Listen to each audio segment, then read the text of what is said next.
The Signal Oil Program, The Whistler.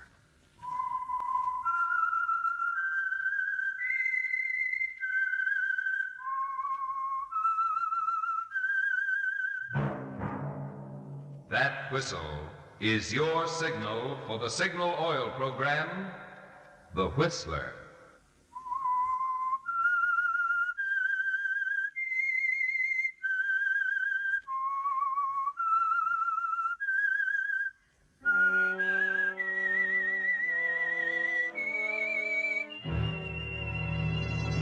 I am the Whistler, and I know many things, for I walk by night.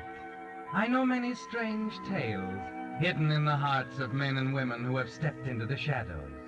Yes, I know the nameless terrors of which they dare not speak.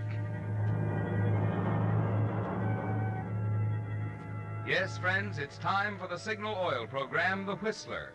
Rated by independent research, the most popular West Coast program in radio history. In gasoline, you know, it takes extra quality to give you extra mileage. And Signal is the famous Go Farther gasoline. So look for the Signal circle sign in yellow and black that identifies friendly dealer-owned Signal service stations from Canada to Mexico. And now the Whistler's strange story, The Black Book.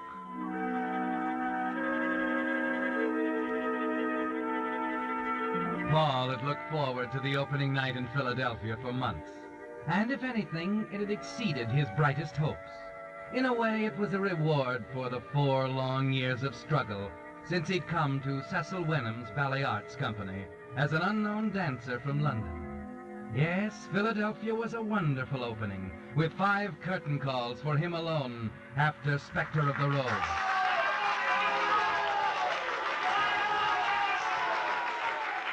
He knew he had America in the palm of his hand now, that the morning papers would hail him as a star, that he was no longer a promising newcomer, but a great dancer. So it was ironic on that night in Philadelphia, with the applause still ringing in his ears, that Cecil Wenham should come into Paul's room and shatter his dream into 1,000 bits. Paul. Hello, Cecil. Paul, I've done it. I've signed her up. You'd better tell me tomorrow. I'm dining with some friends. A 3-year contract, exclusive, with options on 2 more. Look, Cecil. Now, I want you to meet her, Paul. She's up in my office now. All right. Who is it, Cecil? Of course, I couldn't tell you her name until now, but... Paul, we've got the greatest choreographer and ballet mistress in the business. I had a hard time persuading her to leave London. Wait a minute. London? Oh, she's bbeen topped over there for years. Who is it, Cecil? Tell me. Catherine Valadon. Catherine Valadon. You hired Valadon? You know her? But she doesn't dance. I'm buying her head, not her feet. She'll direct the company for us. She's out there now? Yes. Come on, I said I was late, Cecil. Oh, come on. Did you hear me? I'm late. I don't want to talk to anybody. Now, please, leave me alone.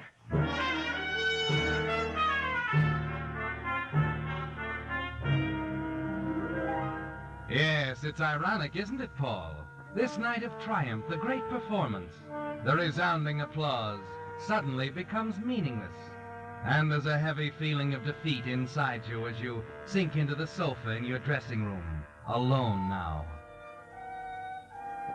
You sit there thinking, half hearing the music of the finale, and in your mind it seems to change slowly and strangely into another melody on a rehearsal piano 4 years ago in a London theater. A couple moves downstage center. The young man steps to one side as the woman comes to a point in front of him. The man is you, Paul, and the woman, Catherine Valadon.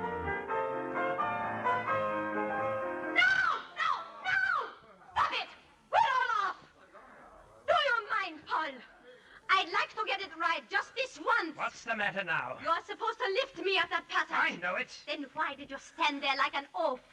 You are at least 2 beats behind. I was following the music. That's more than I can say for you. You! Wait a moment now. Quarreling won't get us anywhere. What's the trouble, Catherine? I am waiting for Paul to decide to become a dancer. Perhaps you can convince him, Mr. Brady. I am ready to give up. I'll be in my dressing room if you need me. What's the idea, Paul? She's always waiting for me to slip so she can pounce on You me. had no right to talk to her like that. Your timing was off and you know it. No wonder it's off. I told you I can't dance with her. She's a She's a machine, not a woman. Listen to me, Paul. I'm not going to let that phony artistic temperament of yours upset this company. You're going to her dressing room right now and apologize to her. I'll do nothing of the kind. You'll do it or leave the company. Look, Brady, that's pretty unreasonable of you. I'm dealing with an unreasonable man. Going to do as I say? Very well, Brady.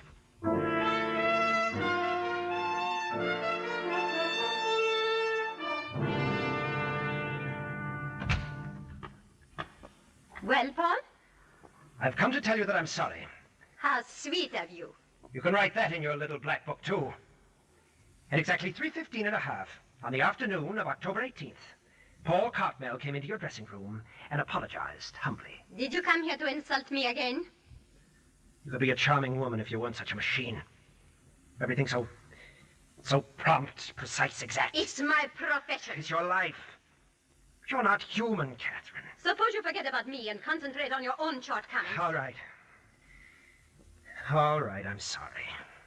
Is he going on with the rehearsal? Of course. All right, let's try it again. And this time, keep your mind on your work.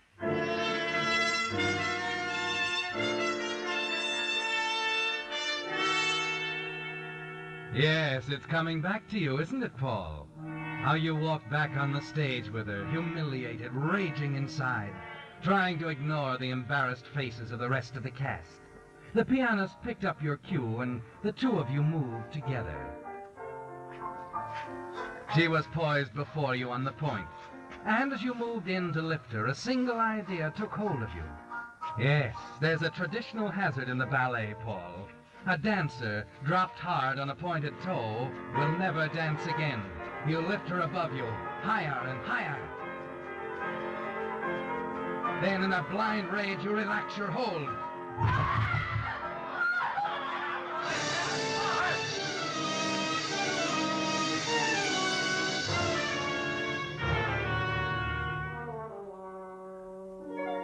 How is she, Doctor? I can't say yet. We're waiting for the x-rays. Is it all right for me to go in? Oh, of course. Her friends are in there with her. Thank you. You're being a wonderful sport about it all, Kathy. Why not? You don't think a little thing like a bruised toe... Oh. Hello, Catherine. Paul, what a lovely bouquet. I hope you like them. I love them, darling. It's so thoughtful of you. Catherine, I want to tell you how awful I feel. I don't know what happened. Oh, not another word now. Oh, it was an accident, Paul. Of course it was. Happens in the best of And company. they've all told me I'll be as good as ever in a week or so. Now, run along, you two.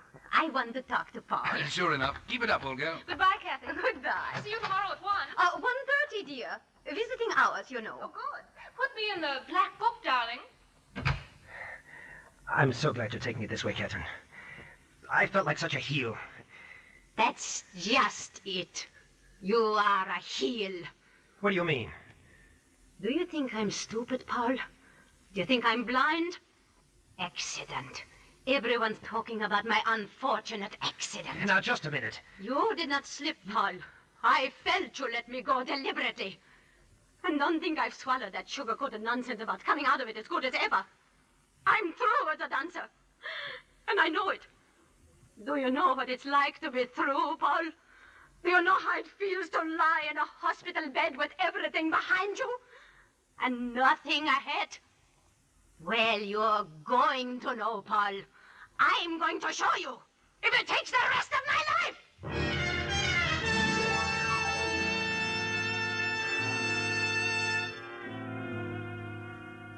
And that's what brought you to America, Paul. You never admitted it, even to yourself. Told yourself it was the war. Gave yourself 1,000 other reasons.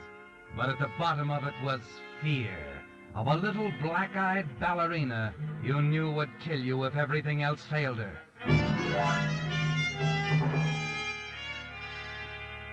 Yes, Paul.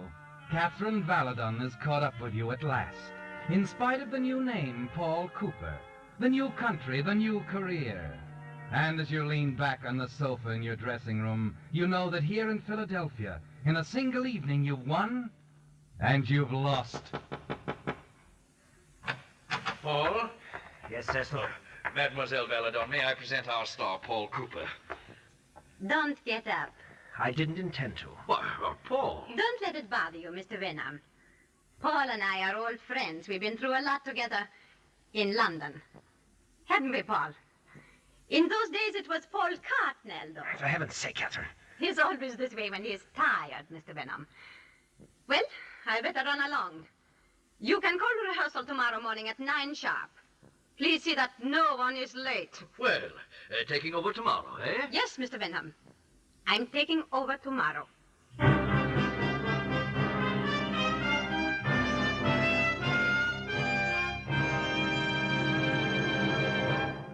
With the prologue of The Black Book, the Signal Oil Company brings you another strange story by The Whistler. But now, a timely tip for you drivers. The hot summer months ahead put an extra strain on a car's cooling system, often causing motors to overheat.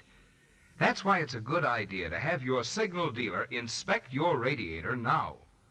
As cars grow older, radiators often become choked with rust and sludge. To take care of this, Signal dealers have special rust and sludge dissolving compound that restores the radiator's cooling efficiency but can't harm the metal. If your radiator has any small leaks, your Signal dealer has radiator sealer that stops them in a jiffy. And in any case, even with new cars, it's wise to add rust preventative that protects both radiator and motor from future corrosion. You see, Signal service stations are much more than places to buy Signal's famous Go Farther gasoline and Signal Premium Motor Oil. Wherever you see Signal's circle sign in yellow and black, there you'll also find complete, conscientious Signal service to help your car run better, look better, and last longer. And now back to the Whistler.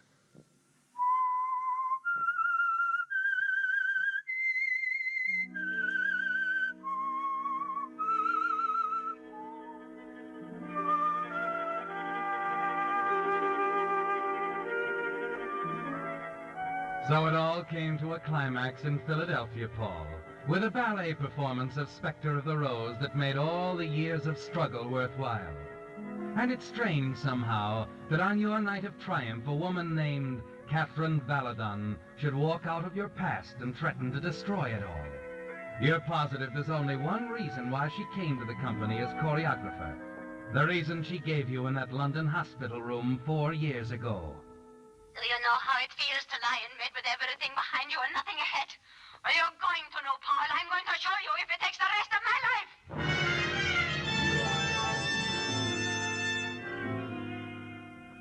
By morning, you know there's only one answer. You've got to make Wenham change his mind. I tell you it won't work, Cecil. Either Valadon goes or I do. What's happening to you, Paul?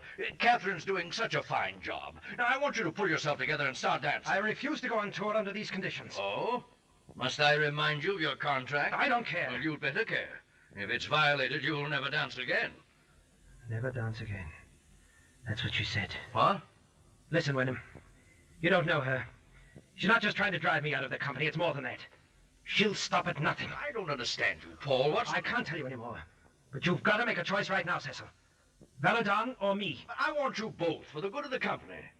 However, if you force me, well, you're big, but you can be replaced. All right. All right, replace me. There are other companies. Oh, you're talking nonsense. Furthermore, your contract is not for sale. I can hold you for 2 years, even if I put you to work shifting scenery. You don't even have to dance, you know. Well, you better run along now. Valadon's waiting for you at rehearsal.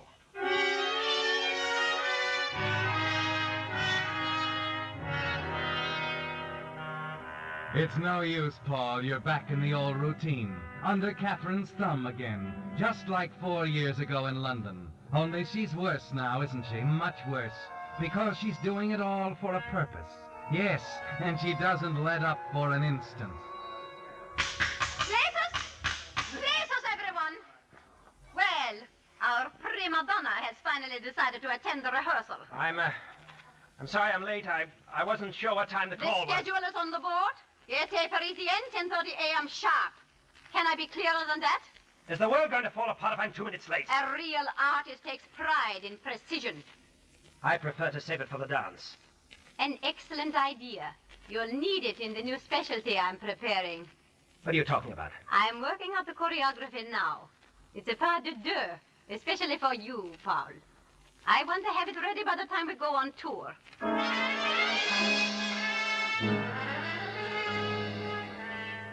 You're frantic now, not knowing what's in the back of her mind. And during the days that follow, you wonder about the special dance she's preparing. What she meant when she said it was especially for you. It becomes clear the afternoon she introduces you to Eric Ballard, a big, hulking man who'd look more at home in the wrestling ring than on a ballet stage.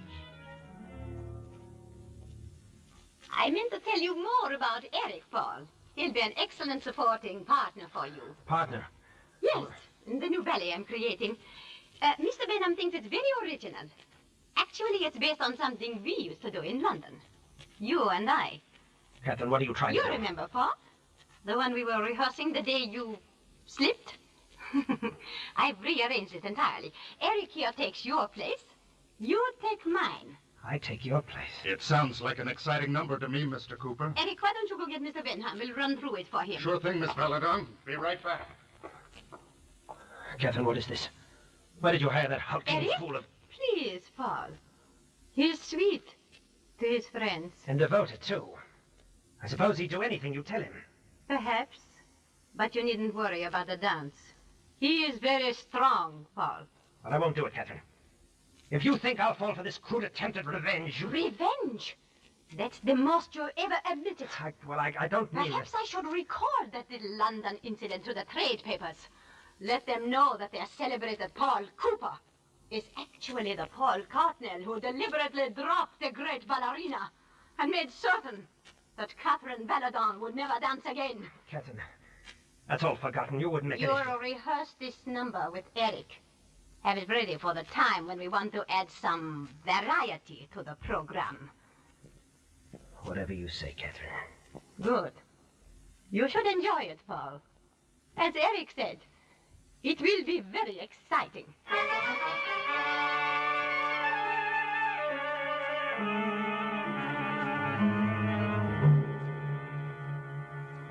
The tour that follows is a nightmare, with each new city a threat.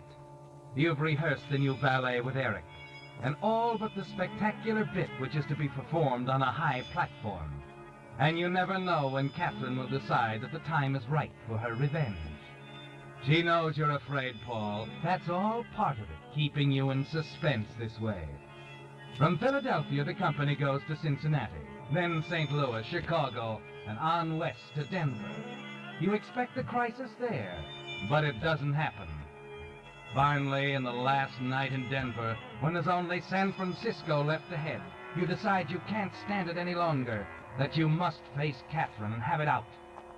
As you approach your dressing room, you hear her talking to someone, and step back out of sight as the door opens. Come along, Eric. We'll talk while you are packing. Are we going on ahead of the rest of the company, Miss Belladon? Yes, I have to make extra arrangements. The thing we discussed, Eric, it's coming off in San Francisco. Well, I've been wondering if you changed your mind. Not in the slightest. You start after them, Paul, and then stop, confused, wondering. Through the open door of Catherine's dressing room, you catch sight of a notebook on a dressing table. The famous black book that contains every move she makes, every decision, every appointment. You hurry over to it, thumb through the pages before she comes back. It's all there, Paul. The hotel on Nob Hill where Catherine will be staying, her room number, the business meetings, a list of appointments. The last one with Eric, to end promptly at 11 tomorrow night.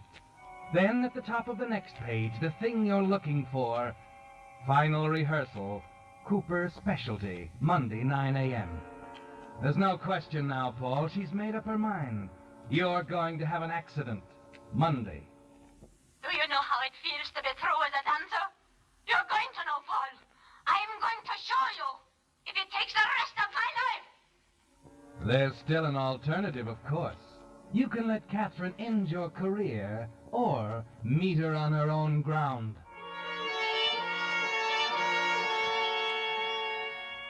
By the time she's left on the train, you still haven't decided.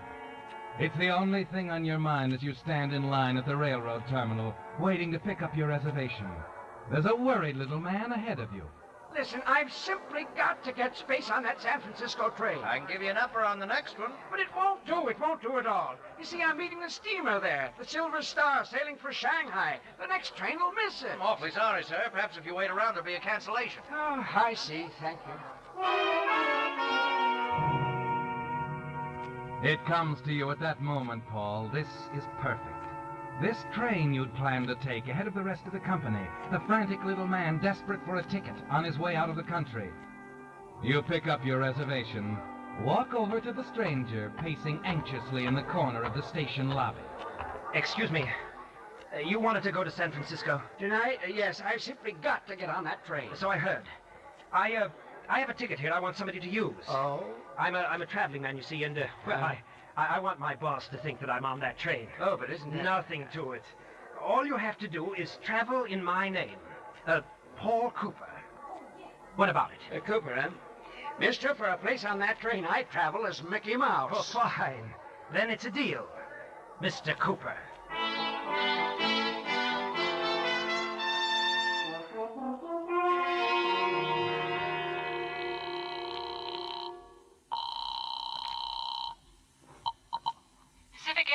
Reservations desk. What time is your next flight for San Francisco? Oh, we have space available on our 5 o'clock flight tomorrow. Not till then? I could do almost as well by leaving by train tonight. Not quite, sir. Our plane arrives in San Francisco tomorrow night at 11. The train leaving tonight doesn't reach San Francisco until a half hour after midnight, 12:30. So you save at least an hour and a half. Well, I guess I can use an hour and a half extra sleep as well as anybody. Send the ticket over to the Denver Hotel, please. I'll leave the money at the desk. The name is, Jackson.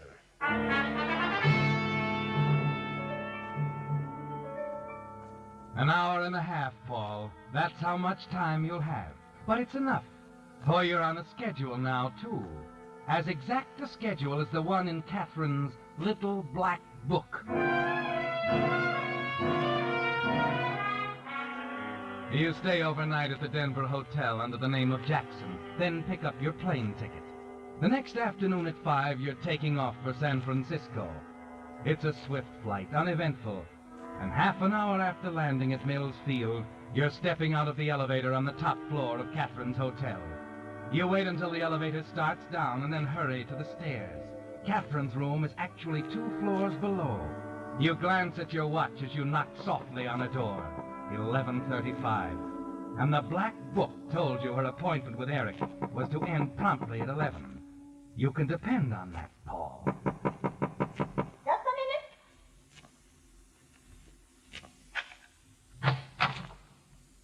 Paul!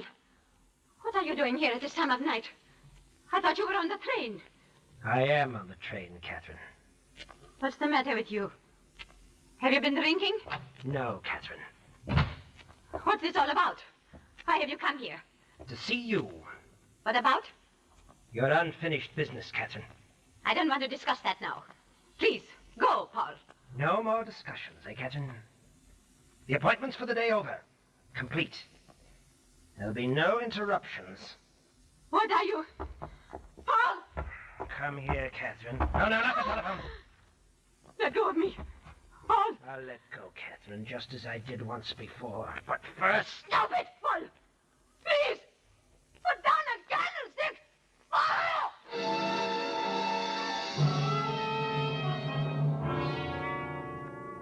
As she falls to the floor, you put the heavy brass candlestick back on the table. Cross quickly to the French doors leading onto the balcony and open them wide. A moment later, you stand near the railing, high over the glittering city, Catherine's body in your arms. The little black book will tell them she was all alone. Won't it, Paul? No more appointments. The body hurtling to the street will establish the moment of her death beyond any doubt. And you can slip quietly down to the station, just in time to make an appearance when the train arrives. You lift her high up on the railing, and then... Cooper, what are you... Eric, Let go of her. Put her down. get away from me. Leave me alone. Okay, Cooper. Okay. What the devil was he trying to... Good Lord. She's dead. How did he ever expect to get away with it? Operator, get me the police.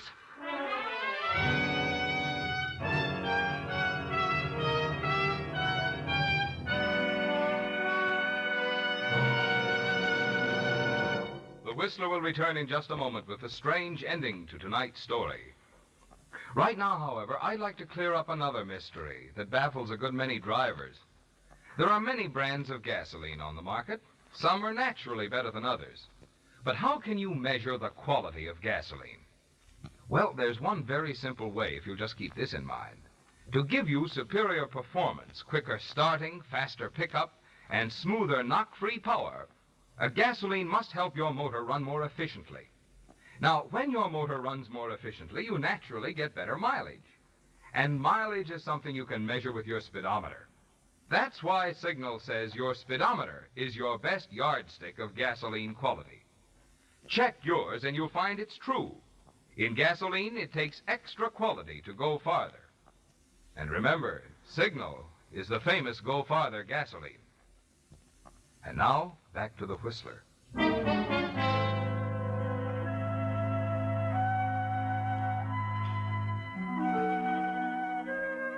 The last you remember, Paul, is the smashing blow of Eric's fist, there in Catherine Baladon's hotel room on the 12th floor. Everything's quiet now, no tension, no fear, just soft, warm blackness. No, Paul, it doesn't seem to matter now that you killed Catherine Baladon, because she forced you to choose between murder and a brilliant career. And it doesn't matter either that on this night, for the first time in all the years you've known her, she failed to follow the schedule in the little black book to the minute. You open your eyes, blinking into the glare of a white light at police headquarters. Eric Ballard is talking to a quiet-faced man in plain clothes. At first, I couldn't see how he expected to get away with it. The door unlocked and everything. I got up there and walked right in. I found him about to drop the body over the balcony rail to the street. Yeah, trying to make it look like a suicide, huh? What were you doing there, Ballard? I was keeping an appointment I had with her. You were a little late for that appointment, weren't you, Eric? Yeah, our boy's back with us. That's what did it, you know, Eric. For the first time in Catherine's life, she didn't go by the book. What's he talking about? The notebook Miss Baladon kept her appointments in. She changed the appointment, didn't she, Eric? She changed it. You knew her better than that. That book was a religion with her. She lived by it. Shh, don't tell me she lived by it. I saw that book back in Denver. Your appointment with her was to end at 11. That's where you slipped up, Cooper. No, I didn't slip up. I was too careful. I tell you, I saw it. That's not what I'm talking about. What do you mean? Take a look at your watch, Cooper. A watch? Yeah. You forgot to set it back. Huh? You see, What? Cooper, you're still on Mountain Standard Time.